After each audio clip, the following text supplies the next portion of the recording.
When Charles Caldwell turned 18 in January 1944, war was both far away and close to home all at once. James and Edith Caldwell's fifth of 9 sons stood next in line to volunteer for military service. In all, the Caldwell family that owned the lumber mill in the town of Maiden would send 7 sons to World War II. 2 would become prisoners of war. 2 more would serve later in Korea. On May 24, 1944, Charles enlisted with the Marine Corps Reserves, and by September was called into active service to help turn the tide of the war in the Pacific. October 16, 1944. When I have some time off, I sit down and think what a happy time that I had when we were all home. Mom, I remember you saying time and again, boys, don't fight or argue like that, for someday you will be parted and will really want to see each other again. How true everything you have ever told us was, if I would have really known then. The news of autumn 1944 was especially hard for young Charles and his family, as his older brothers Jack and Frank had been both shot down over Europe and taken prisoner. Older brothers Kermit, Warren, and Joe were also at different stations overseas. No word had yet been received from brother Frank, whose full name, Levi Frank, led his German captors to believe that he was Jewish, and along with his status as a crewman of a B-24 bomber, brought on increased torture. December 29th, 1944.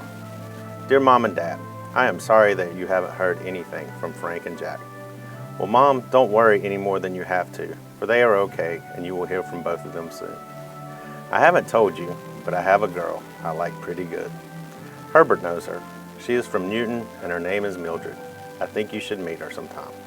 With 2 sons taken as prisoners of war, brother Dwight Caldwell would be sidelined in his training with the U.S. Army Air Force.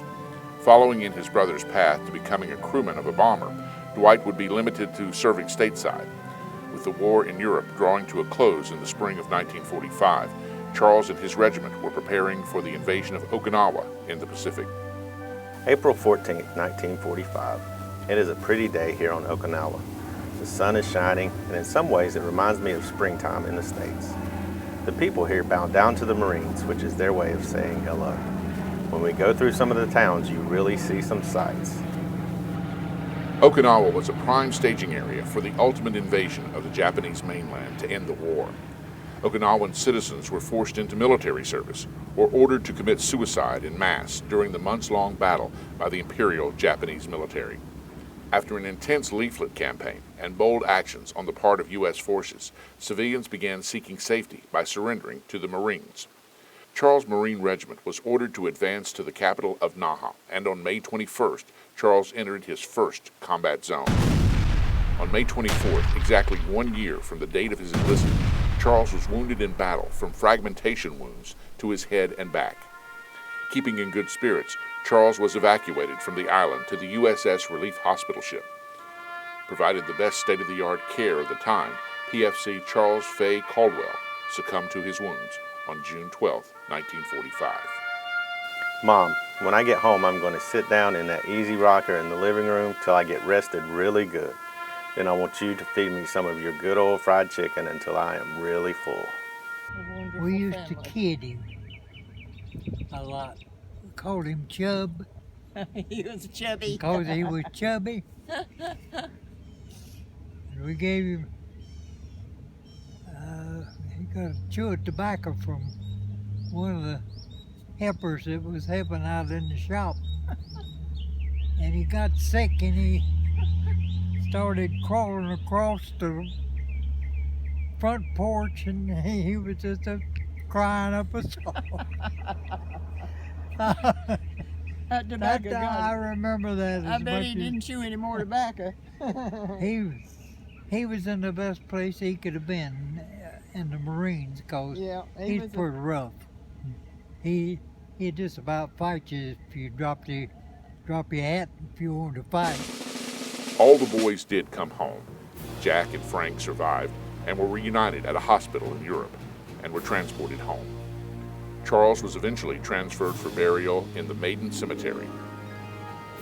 There he rests with Mom and Dad, along with other friends and neighbors who made the ultimate sacrifice in World War II.